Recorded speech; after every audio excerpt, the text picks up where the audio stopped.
Uang bisa bikin orang merasa diri tidak ada harga. Untuk dapat uang orang bisa menjual harga dirinya. Dan oleh karena uang, orang bisa menganggap orang lain tidak ada harga. Kalau kita berharga di hadapan Tuhan, jangan bikin diri kita tidak berharga. Kita berharga. Jabatan bisa bikin kita menjadi kehilangan harga. Kenikmatan dunia bisa buat kita kehilangan harga diri. Pak Pendeta, tapi saya mau kasih tahu Pak Pendeta bahwa saya ini orang yang paling tidak bisa diterima dimanapun. Semua orang menolak saya, suami menolak, istri menolak, mertua menolak, ipar-ipar menolak, semua orang menolak. Pasti kalimat ini penting baginya. Tapi saudara berharga di hadapan Tuhan.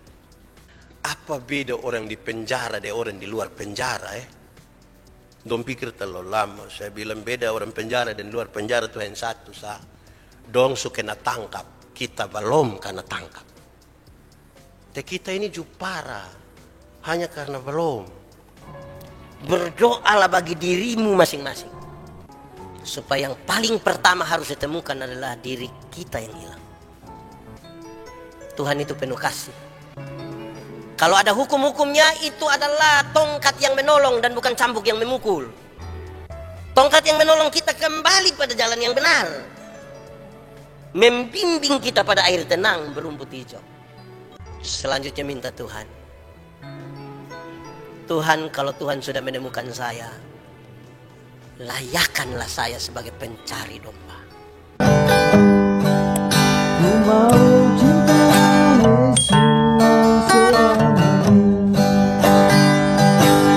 Bapak Ibu Saudara-saudara, Shalom. Selamat pagi. Kuat sedikit, selamat pagi. Ada sukacita, kasih selamat yang di samping kiri kanan. Ucapkan satu kalimat yang buat dia yang merasa diri terhilang selama ini, dia bisa tahu bahwa dia tidak masuk di tempat yang salah. Saudara-saudara, Majelis Jemaat Agape memutuskan supaya di setiap bulan yang ada hari Minggu 5 kali, maka minggu yang terakhir itu dipakai dalam ibadah ekspresif seperti yang sementara kita jalani hari ini. Nah, saudara-saudara, tema kali ini berkaitan dengan mencari, menemukan, menyelamatkan yang hilang. Maka saya kira kita semua, apalagi masih banyak orang tua ini, ingat betul itu lagu lama yang engkau cari intankah. Ada tahu itu lagu kok? Kita menyanyi dulu, 3, 2, 1. Engkau cari intan. Untuk apa? Untuk mahkota Yesus. Ingat di kubangan pun. Ingat di kubangan pun ada intan yang bermain. Ada intan yang bermain. Intan-intan dan permata. Intan-intan dan permata. Jiwa-jiwa Tuhanku, jiwa Tuhanku, biar cari lalu dapat, biar cari lalu dapat, lalu bawa untuk mahkota Yesus. Kalau itu jadi sebuah gambaran mahkota Tuhan Yesus, artinya kalau pakai lagu itu dari jiwa-jiwa yang dicari. Coba masing-masing berpikir ada berapa jiwa dia sudah dapat. Itu harus direnungkan dengan baik. Seberapa berhargakah jiwa-jiwa itu? Ada satu waktu, ini cerita lama. Orang-orang sementara bersuka cita dan beryuforia oleh karena Tuhan baru saja bikin mujizat. 5 roti, 2 ikan. Lebih berapa bakul? 12. Orang cerita tentang luar biasanya mujizat itu. Yesus meninggalkan mereka. Tuhan Yesus pergi ke Gerasa hanya untuk berjumpa dengan satu orang yang kerasukan legion. Kalau dia kerasukan legion, berarti dia kerasukan roh jahat kira-kira 6.000 roh jahat. Berapa ribu? Saudara lihat 6.000 roh jahat. Kita pun teman yang satu roh jahat dia punya otak, kita pusing. Anak dalam rumah yang satu roh jahat kita pusing. Ini 6.000. Itu orang terlalu jahat. Bukan saja dia pukul orang lain, lempar orang lain, memukul-mukuli dirinya dengan batu. Manusia jahat begini Menurut beberapa orang lebih baik dia mati. Tapi tidak Yesus. Yesus datang kepadanya. Waktu Tuhan Yesus mau turun dari perahu, roh jahat itu dia bikin, Yesus anak Allah yang hidup, apa urusanmu dengan kami? Rupa-rupanya roh jahat ini juga kenal nama Yesus. Jadi kalau orang Kristen masa kini baru kenal nama Yesus dan sedikit-sedikit bilang darah Yesus berkuasa, Tuhan Yesus tolong, Tuhan Yesus baik. Oh, itu roh jahat lebih. Dan dia tahu dan dia ketakutan. Injil Markus mencatat di daerah itu ada penjaga-penjaga babi, menjaga babi kira-kira 2.000 ekor. Roh-roh jahat ini meminta supaya mereka masuk ke babi-babi itu dan Tuhan Yesus biarkan. Terjunlah babi-babi itu mati. 2.000 ekor babi mati dan penjaga-penjaga babi kehilangan pekerjaan. Apakah Tuhan Yesus tega membuat orang kehilangan pekerjaan? Jawabannya tidak, bahkan tidak sama sekali. Lalu kenapa Tuhan Yesus biarkan itu terjadi? Sama-sama kita tahu, dalam struktur budaya Yahudi babi itu haram. Karena orang Yahudi tidak makan daging babi. Tidak ada sei babi di Yahudi. Dia pun rusuk justru ada di Yahudi. Tapi yang haram ini dorang pelihara 2.000 ekor. Sementara satu jiwa yang hampir binasa dorang biarkan. Itu yang Tuhan Yesus marah. Alangkah lebih baiknya ada 2.000 ekor babi mati daripada ada berapa jiwa binasa? 1. Sekarang kali, hitung coba. Kalau babi 1 ekor 4 juta. Kalau kali 2.000 berapa coba? 4 juta kali 2.000 8 miliar harga satu orang gila itu dalam konteks pembacaan. Saya belum menemukan ada gereja menyiapkan 8M untuk pekabaran Injil. Saya belum menemukan itu. Betapa berharganya itu jiwa-jiwa. Yang menarik saudara-saudara, hari ini kita membaca satu bagian pembacaan yang kita hafal dengan baik sebenarnya, perumpamaan tentang domba yang hilang. Selain Tuhan Yesus ada beberapa orang di situ. Ada pemungut cukai, pembacaan tadi bilang, ada pemungut cukai, ada orang berdosa, ada ahli Taurat dan orang Farisi. Tuhan Yesus, saya tidak sampaikan berkaitan dengan bagaimana dan tentang dia. Saya bicara tentang yang lain. Pemungut cukai, siapa pemungut cukai? Pemerintah Romawi menaksir pendapatan di satu daerah, terus dia lelang jabatan. Siapa mau boleh ambil dari situ, pungut dari pajak dari situ. Itu pajak boleh dia makan, dia kirim ke Roma separuh. Pajak itu cukup berat. Apalagi kalau pemungut pajak itu, pemungut cukai itu orang Yahudi, ini orang dianggap pengkhianat. Ini pengkhianat. Apalagi memeras saudaranya sendiri. Ini orang tidak baik ini. Pengkhianat. Ada kelompok yang kedua, orang berdosa. Siapakah orang berdosa? Orang berdosa adalah orang-orang yang kelihatan ini, dapat lihat ini, kena tangkap, dapat tahu, melanggar hukum Taurat. Oh, itu orang berdosa itu. Orang berdosa itu yang dapat tangkap. Nah, yang belum dapat tangkap kan mengkali belum berdosa mengkali. Yang sudah tertangkap, sudah tahu, berdosa itu. Ada ahli Taurat. Secara singkat ingin disampaikan bahwa ahli Taurat adalah mereka yang dikhususkan untuk meneliti ini hukum Taurat. Mereka belajar hukum Taurat. Mereka tahu betul hukum Taurat. Dan ada orang Farisi. Siapakah orang Farisi? Orang Farisi itu adalah penegak hukum Taurat, penegak syariat hukum Taurat. Dia yang dengan teliti lihat, oh ini manusia ini salah ini berdosa ini dosa ini. Farisi yang tunjuk-tunjuk ini berdosa. Saudara-saudara, ahli Taurat dan orang Farisi sangat resah. Dan bukan resah biasa, resah dan tahu juga, resah dan gelisah. Karena kok masa orang-orang berdosa pemungut cukai ini yang pengkhianat, yang membunuh, berzina, mengucapkan saksi dusta, lain-lain, kok sama-sama dengan Yesus? Padahal orang kenal Yesus, termasuk ini ahli Taurat dan orang Farisi mengenal Yesus sebagai orang yang selalu menyampaikan kebenaran. Bagaimana mereka bisa tinggal sama-sama, duduk sama-sama dengan Yesus? Itu keresahan mereka, itu kegelisahan mereka. Kenapa? Karena orang-orang Farisi dan ahli Taurat dengan sadar dibatasi dan membatasi diri. Dibatasi dan membatasi diri untuk tidak bergaul, tidak berinteraksi dengan pemungut cukai dan orang-orang berdosa. Ahli Taurat pemungut cukai itu secara sadar dibatasi dan membatasi diri, tidak boleh bergaul dengan itu orang berdosa, sehingga mereka terganggu kalau lihat orang berdosa dengan Yesus. Pasti orang duduk-duduk, jangan bergaul itu manusia, itu orang tukang omong orang. Jangan bergaul itu manusia dong, kan dong tukang memaki. Jangan bergaul dong, membatasi diri. Apalagi kalau punya jabatan gerejawi, aduh jangan bergaul memang dengan itu yang pendosa-pendosa. Itu kira-kira gitu.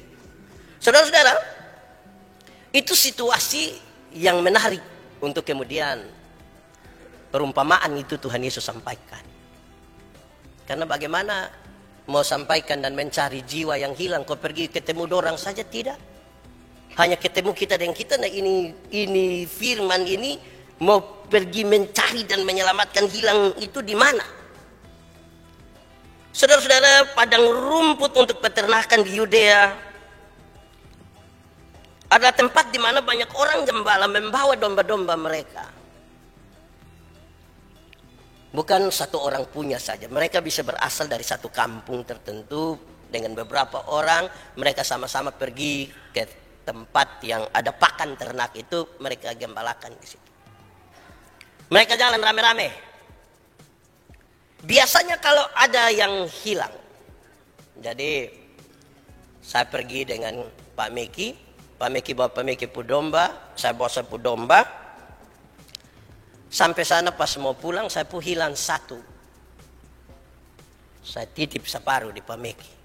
Pak Meki tolong jaga, tolong sama-sama karena saya cari yang satu. Kalau Pak Meki pulang ke kampung tempat kami asal, orang tanya, yang di? Pak Meki bilang, masih cari ada satu ekor hilang. Wih, dong harap-harap cemas sudah dia pulang kok tidak dan sampai bukan domba saya hilang, bab tujuh iko hilang.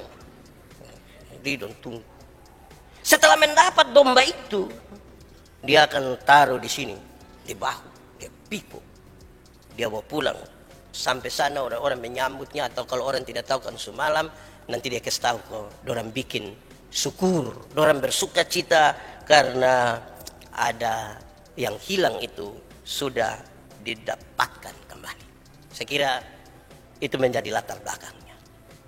Saudara-saudara, lalu apa pesannya bagi kita? Mencari dan menyelamatkan yang hilang. Satu, saudara-saudara, apakah yang 99 itu kurang berharga kok? Sampai kok ada satu hilang kita masih cari. 99 itu jumlah banyak.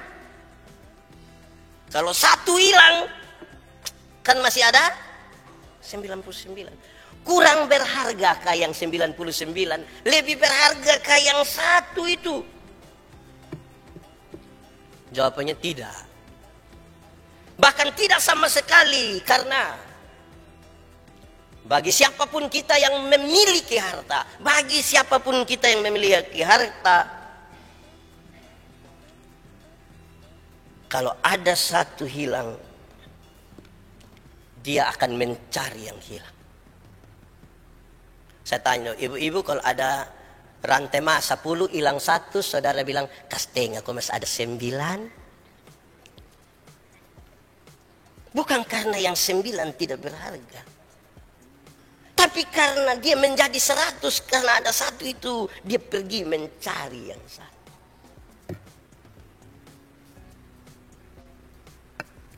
Saya punya bapak mantu pun anak 8 orang. Kami 2 cerita. Bapak anak banyak nih enak. 1 mati, kan masih ada 7. Maksudnya tidak. Tiap-tiap anak mengisi ruang hati yang berbeda sehingga tidak bisa tergantikan oleh karena ada yang lain. 99 itu berharga dan yang satu pun itu juga berharga. Berdasarkan itu maka pesan yang paling pertama untuk mencari dan menyelamatkan yang hilang harus taruh duluan dalam pikiran dan perasaan kita bahwa dia berharga. Kalau kita rasa dia tidak berharga, guna apa bicara itu? Atau minimal taruhlah di dalam hati kita, dalam pikiran kita bahwa kita berharga. Sama-sama 1, 2, 3. Kita berharga. Kalau Tuhan Yesus pergi mencari saya yang hilang, betapa berharganya saya. Tapi betapa berharga juga yang 99. Persoalannya adalah apakah ketika Tuhan mempercayakan kepada 99 untuk mencari satu yang hilang, mereka punya perasaan yang sama seperti Yesus. Dia yang hilang itu pun berharga. Saudara, kalau memang kita berharga di hadapan Tuhan, maka tolong jangan bikin diri kita menjadi tidak berharga. Kita ini kan sudah berharga toh. Apalagi berharga di hadapan Tuhan. Maka janganlah bikin diri kita menjadi tidak berharga. Pak Pendeta, memangnya ada orang yang bikin dia pun diri menjadi tidak berharga? Banyak. Uang bisa bikin orang merasa diri tidak ada harga. Untuk dapat uang orang bisa menjual harga dirinya. Dan oleh karena uang, orang bisa menganggap orang lain tidak ada harga. Kalau kita berharga di hadapan Tuhan, jangan bikin diri kita tidak berharga. Kita berharga. Jabatan bisa bikin kita menjadi kehilangan harga. Kenikmatan dunia bisa buat kita kehilangan harga diri. Pak Pendeta, tapi saya mau kasih tahu Pak Pendeta bahwa saya ini orang yang paling tidak bisa diterima dimanapun. Semua orang menolak saya, suami menolak, istri menolak, mertua menolak, ipar-ipar menolak, semua orang menolak. Pasti kalimat ini penting baginya. Tapi saudara berharga di hadapan Tuhan. Pada waktu semua orang menolak dan kita masih menyadari bahwa kita berharga di hadapannya, datanglah kepada Tuhan. Jangan lagi menghilang, jangan lagi menjauh. Saya merenungkan bagian ini, saudara. Saya berpikir begini. Kadang-kadang harga diri kita itu melebihi harga kita di hadapan Tuhan. Saya kadang-kadang berpikir tentang harga diri saya itu saya kasih naik lebih tinggi dari penghargaan Tuhan terhadap saya. Harga diri saya kasih naik lebih tinggi dari orang lain. Dan justru disitulah kita mengalami kekosongan yang serius dalam hidup kita. Jadi pesan paling pertama ini kaitan dengan tema ini adalah mesti taruh kita berharga. Pergi mencari satu, dia meninggalkan 99. Berharga atau kita? Kedua, ini soal fokus ini. Pembacaan tadi memberi sebuah pesan yang menarik sekali. Tuhan Yesus bilang begini, satu jiwa yang bertobat itu membuat sukacita di sorga. Tuhan Yesus fokus di situ. Kalau ada pendosa yang bertobat, ada sukacita di sorga. Tetapi orang-orang Farisi dan ahli Taurat, dia fokus tentang sorga juga, tapi pada tekanan yang berbeda. Kalau ada satu jiwa bertobat, bersukacitalah sorga, itu tekanan Yesus. Tekanan dari orang Farisi dan ahli Taurat. Dia bilang, ada sukacita di sorga kalau ada satu pendosa dibasmi. Kalau ada satu bertobat, bersukacita di sorga. Ini ahli Taurat pun pikir, daripada dia berdosa, lebih baik basmi. Dia menegakkan hukum supaya membasmi yang salah. Ini dua fokus yang berbeda. Apa yang beda? Tuhan Yesus fokus pada kasih, pengampunan, pencarian, harga dari jiwa untuk dibawa kembali. Tetapi ahli Taurat dan orang Farisi fokus pada hukuman. Kasih versus hukuman. Kasih melawan hukum. Coba kita ucap sama-sama 1, 2, 3. Kasih melawan hukum. Kenapa saya bicara ini sampai 3 kali? Sengaja saya menaruh pada pikiran saudara, selama kita hidup ini, selama kita bergereja, kita aktif ini, kita taruh perhatian pada kasih atau pada hukuman.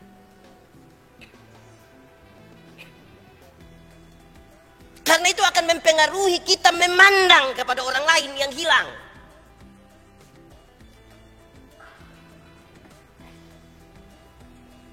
Karena mereka yang terhilang itu, kalau kita sebut sebagai pendosa, kalau tekanan kita pada hukum, maka lebih baik dia dibasmi.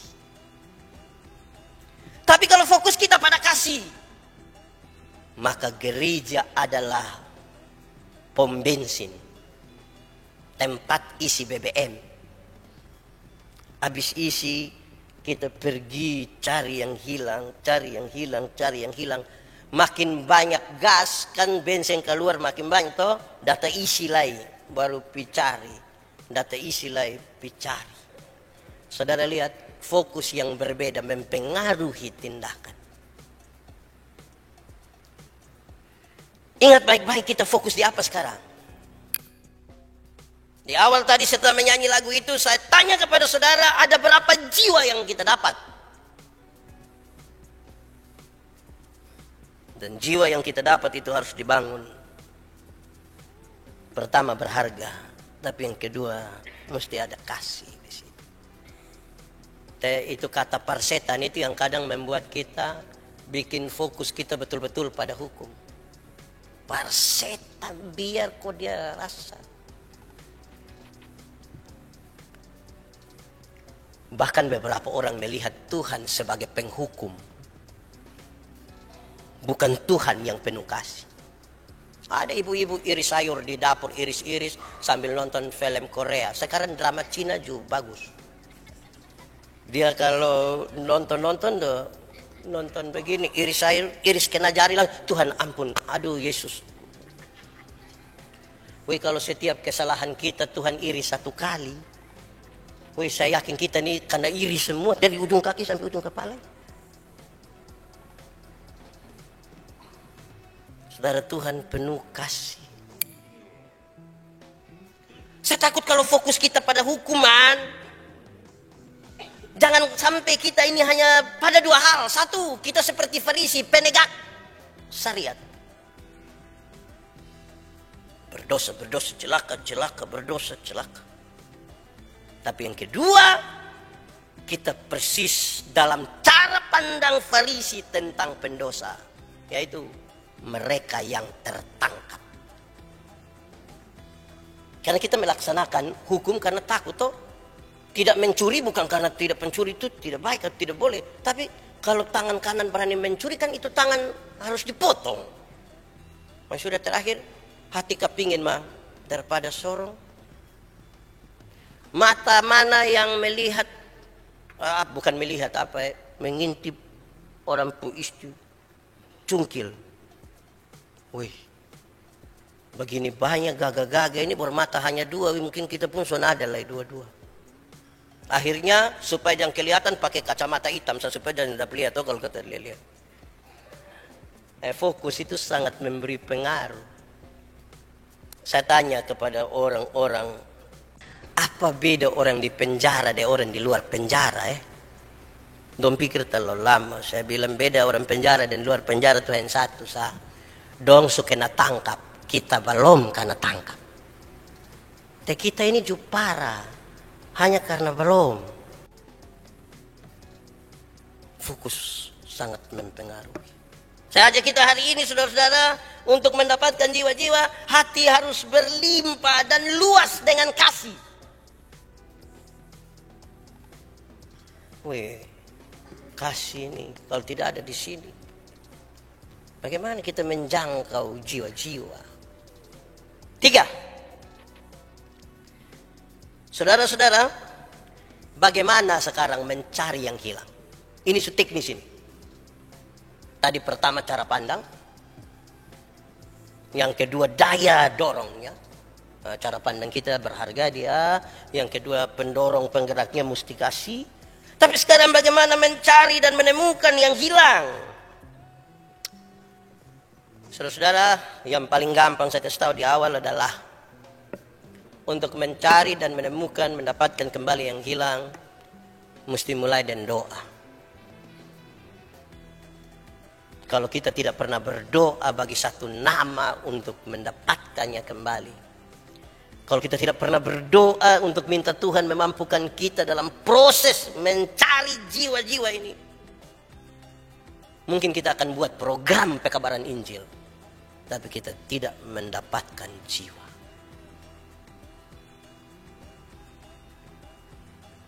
Berdoa. Habis khotbah ini saya kasih kesempatan kepada saudara sekitar 20 detik. Berdoalah untuk 2 hal. Bagi satu nama yang saudara tahu pasti dia sementara hilang. Dan yang kedua, berdoalah supaya Tuhan memakai saya atau saudara menemukan yang hilang. Teknisnya mesti berdoa. Makan saya pakai berdoa, apalagi cari jiwa tanpa berdoa ini, woi, bahaya. Makan doa toh? Doa. Apalagi cari jiwa. Apalagi yang jiwa yang kita cari itu ada tahu kita pun duduk berdiri.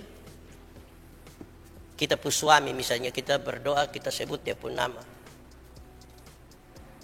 Baru sebentar kita langsung omong bilang, tadi papa sudah dengar tuh yang pendeta ada omong.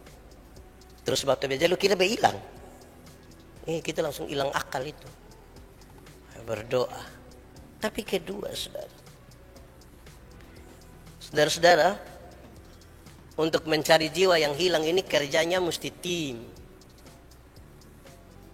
Terus fokusnya pada personal. Kerja tim, fokusnya personal. Saya ulangi, kerjanya tim, fokusnya personal. Tim yang pertama itu kesatuan hati kita dan Tuhan, itu tim pertama. Tim kedua itu yang kita punya tim doa bersama. Kami dalam sebuah acara pekabaran Injil, saudara, ketika ingin menginjil satu orang tua yang sekitar 36 tahun tidak pergi gereja. Teman-teman yang kami sama-sama don tidak mau bicara dan dia, jadi saya yang kasih tahu orang. Nanti waktu saya bicara dengan dia, kamu tolong berdoa. Kamu tolong berdoa. Itu tim, kita tim sama-sama. Fokusnya satu orang. Kadang-kadang saudara, kita suka yang banyak-banyak. Kita suka yang ribuan orang. Saya kalau ibadah penyegaran iman di lapang-lapang, kok semakin banyak yang jatuh, saya berhenti sudah. Karena 2 malam dong yang jatuh 2 kali. Ada masalah apa sampai harus begitu? Itu kan masalahnya pribadi. Kerja satu tim besar. fokus dia. Saya tidak ingin mengatakan bahwa kalau begitu khotbah begini tidak penting. Saya tidak mengatakan itu. Tapi melihat bahwa semua ini berharga, maka ternyata tidak bisa hanya satu orang. Kita bersama dengan Tuhan dan kita bersama-sama. Saudara lihat membangun tim saya repot. Membangun relasi persekutuan pertama dengan Tuhan saya berat. Kan banyak orang tidak setia berdoa.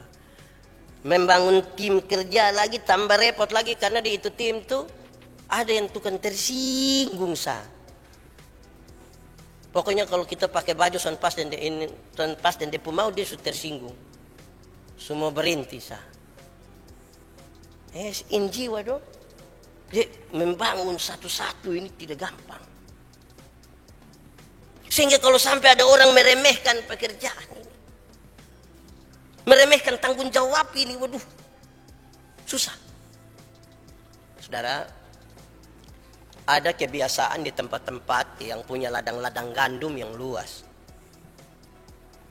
Orang tua pergi ke ladang-ladang gandum, mereka bawa anak-anak mereka yang masih kecil. Nah tahu sendiri anak-anak tuh potong kerja sindol lari-lari.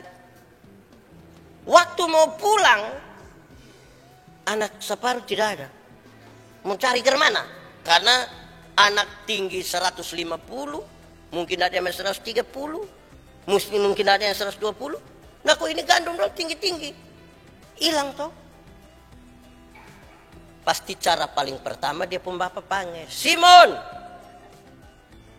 Antara dua, ada jawab dari sana, atau yang kedua, tidak ada jawaban. Tapi karena dia pun bapak tahu bahwa Simon itu penting, Yandi itu penting, Pak Meki itu penting, kita semua penting, jangan pulang dulu kan belum dapat Simon. Lalu apa yang mereka lakukan? Sebanyak-banyaknya orang bergandengan tangan, menghadap ke satu arah tertentu, dan sepakatlah, mari kita jalan. Kalau dong makin panjang, maka kemungkinan untuk mendapatkan anak yang hilang makin besar. Kesatuan, kerjanya mesti.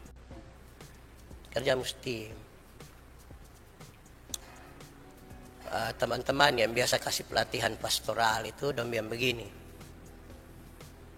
Ada 50 pasangan nikah duduk di satu ruangan. Terus masing-masing pasangan dikasih balon satu. Tahu balon toh? Setelah dikasih balon satu, masing-masing pasangan itu tulis dia pun nama sekaligus fam. Keluarga Yandi Menobe, keluarga Paul Dima, keluarga Meki Famdale. Ini balon semua ditaruh di satu ruangan kosong di situ yang tidak terlalu besar, mungkin 3x3 atau 3x4. Maka sepakatlah keputusan sekarang. Masing-masing duduk di sini setelah aba-aba ini, setelah hitungan ini, masing-masing keluarga cari dia pun balon. Menobek cari dia pun, Dima cari dia pun, Pamdale cari dia pun. Yang tercepat itu dapat hadiah 1, 2, 3. Saudara sudah bisa membayangkan situasinya? Mbak Inja toh? Karena masing-masing mencari dia pun balon. Injak sama-sama 1, 2, 3. Injak. Yang harus dilakukan adalah kerja sama. 1, 2, 3. Kerja sama. Kan masuk 2 orang sah. Menobe, tangkap. Famdale. Tapi kalau masing-masing cari, buat Mbak Injak. Mungkinkah itu juga model bergereja kita di NTT, model bergereja kita di Indonesia? Bisa mungkin. Kan kita lagi injak dengan dari sini pi situ, dari situ pi sini. Kita tidak lagi sama-sama. Pindah-pindah gereja berkeanggotaan ganda, ini hari gereja sini, besok di situ. Itu lagi di jiwa yang berharga. Kerjanya tim. Dan tim pertama itu mesti dengan Tuhan, tim kedua tim doa, tim ketiga kita atur di manajemen tim ini bagaimana supaya kita mengutus. Keempat, saudara,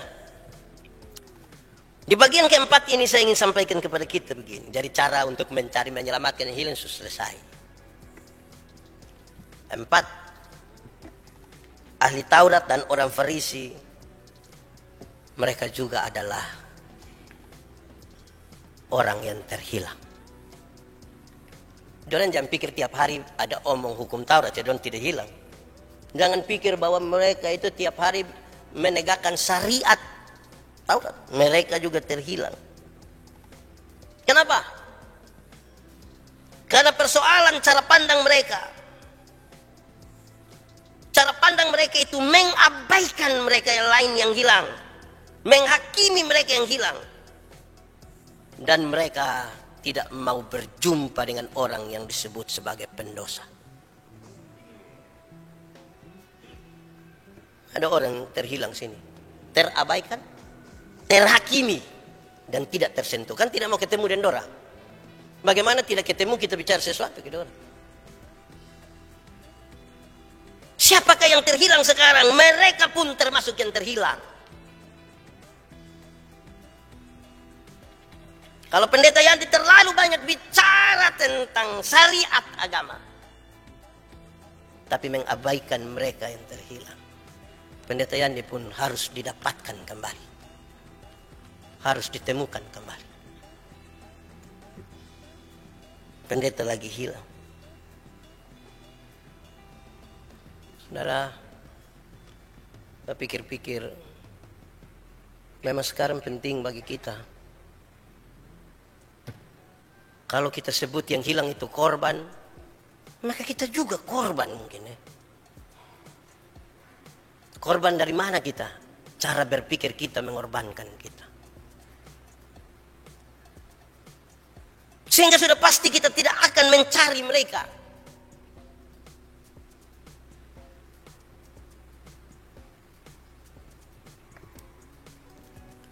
Saudara, bagian yang kelima ini ada kaitan dengan bagian keempat.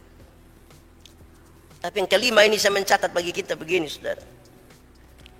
Kalau kita baca pembacaan tadi, bagaimana ketika domba yang hilang itu didapat? Pembacaan bilang, dia mencari, mendapatkan, memikul, dan dibawa pulang, tutup dengan syukur. Jadi mencari, menemukan, memikul, tutup dengan syukur. Saudara, saya langsung dulu pada pesannya. Kalau mencari, menemukan, memikul, terus bersyukur, itu sebuah pekerjaan yang betul-betul butuh perhatian, butuh semua yang tadi, penuh kasih, penghargaan semua di situ. Kenapa? Ada jiwa-jiwa yang hilang ini dieksploitasi. Pekabaran Injil ini bisa dieksploitasi. Pendeta Yandi bisa kasih tahu orang kaya satu bilang, di situ tuh ada kelompok orang terhilang, jadi tolong kasih tondoi dulu waktu mau pisah. Waktu kau pisah sampai di sana, orang kasih uang 100, mangkali sampai di itu 20. Yang 80 di mana? Kita mulai berpikir tabalik. Bersyukur, memikul, mendapatkan, baru mencari. Jadi kau Paul kasih 100 juta, puji Tuhan. Malam kok. Ya kita mulai dengan syukur dulu. Weh, duduk-duduk begini sako. Rusuk. Ini kita mulai. Pikul dulu, pikul bawah. Ini juga bahaya juga. Saudara-saudara, kadang-kadang pelayanan ini, saya duduk pikir-pikir pendeta Yandi ini kadang-kadang urus pelayanan ini pas makan saja ini. Ini mulai dari syukur ini. syukur, pikul, baru mendapatkan. Ada kebiasaan petani-petani, mereka kalau pergi ikut hutan, dorang bawa busur anak panah. Tapi mereka bawa anjing satu. Mereka pergi pagi-pagi jam 6. Di tengah jalan menyusuri hutan, tiba-tiba anjing, oh! Dompu antena naik sedikit, ini babi hutan atau rusa ini. Maka dia belok, ikut suara anjing ini. Aduh, sulari. Kembali ke jalan yang benar. Sampai di kebun setengah 12. Kerja setengah jam. Terus kata orang, tidak baik kalau kerja matahari pas. Mesti apa? Makan. Bekal dibuka, kita makan. Makan habis. Kata orang tidak baik kalau makan habis itu langsung kerja. Makan habis atau habis makan? Habis makan langsung kerja. Jadi mesti apa? Tidur sedikit. Sadar jam 3. Mulai dia kerja lagi. Tapi tidak baik kalau pulang sampai rumah malam. Maka jam 5 sudah mesti pulang. Nanti istri cari tahu, papa sudah di mana, dengan siapa, berbuat apa. Terlalu banyak dia pertanyaan. Jadi kelihatan kita sibuk dari pagi yang jam 6 sampai jam 6 sore masuk rumah dengan pekerjaan ini. Dimulai dari mana? Syukur. Bukan dari mencari. Mari sudah saudara-saudara, saya biasa bilang begini. Kalau pelayanan itu butuh uang butuh. Tapi jangan karena uang kita melayani atau tidak melayani. Gitu. Karena di mana-mana kita punya diskusi, kamu bikin program uang.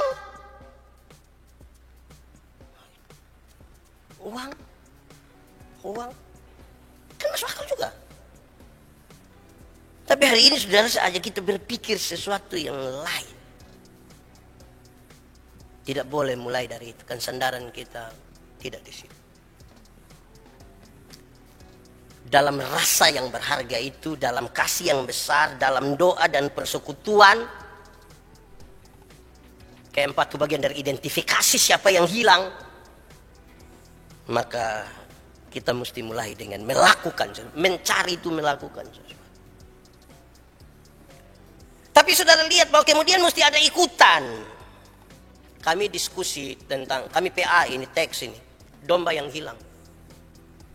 Pas semua sepakat, bla bla bla, berharga sekian-sekian. Pas mau selesai, ada orang teman bilang, saya bicara dulu. Ya bagaimana? Kita kan tidak tahu, dia bilang begini, kita kan tidak tahu cerita akhir bagaimana kan? Kan cerita hanya sampai di, dan dia kasih tahu orang-orang di kampung mereka bersyukur. Dia bilang begini, kan kita tidak tahu lanjutan. Ibu pikir apa? Jangan sampai untuk syukur itu pemilik domba bilang begini, daripada kau dia hilang-hilang lebih atur kau potong syukur pakai. Wah ini juga bahaya ini kalau cara pandang begini. Hari saudara, yang ikutan setelahnya nih apa? Saudara betapa kalau kita kerja sendiri tidak mungkin kan? Kita butuh tim. Ini mencari, ini mengembalakan, ini apa, semua. Baru kita menemukan. Yang dalam konteks Markus tadi saya ungkapkan di awal. Kalau ada satu yang kerasukan legion, ada kira-kira 8 miliar itu. Berharga betul. Berharga. Tuhan memberkati kita. Mari kita tunduk kepala semua di hadapan Tuhan. Kita angkat hati kita di hadapan Tuhan sekarang. Kita masing-masing minta Roh Kudus menjamah kita.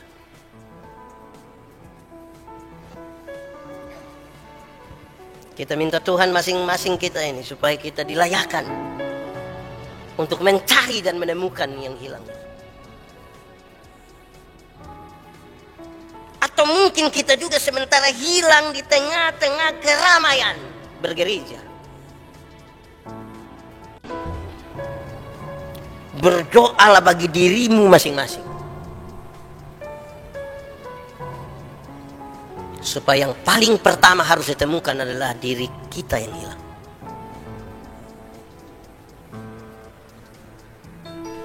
Tuhan itu penuh kasih. Kalau ada hukum-hukumnya, itu adalah tongkat yang menolong dan bukan cambuk yang memukul.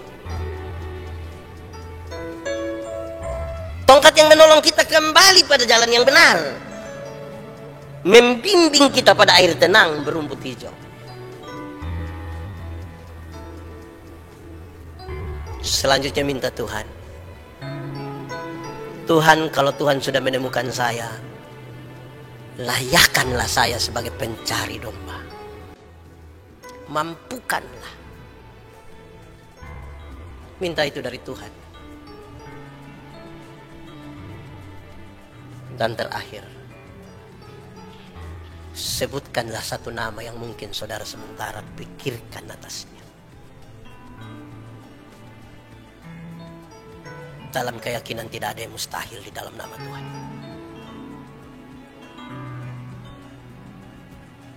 Bapa di surga, terima kasih. Kami diajarkan betapa berharganya kami. Kami juga diajarkan bahwa mungkin karena hal tertentu kami hilang. Kami mengabaikan mereka yang hilang. Kami tidak pernah ada interaksi bersama dengan mereka, apalagi membawa mereka kepadamu.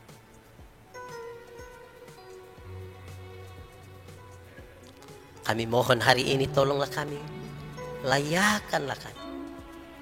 Dan biarlah dengan ladang yang menguning segera siap dituai, kamilah pekerja-pekerja di ladang itu.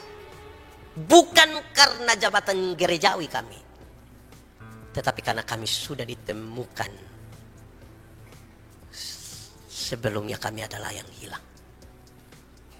Terima kasih Tuhan. Biarlah firman-Mu jadi pelita bagi kaki kami.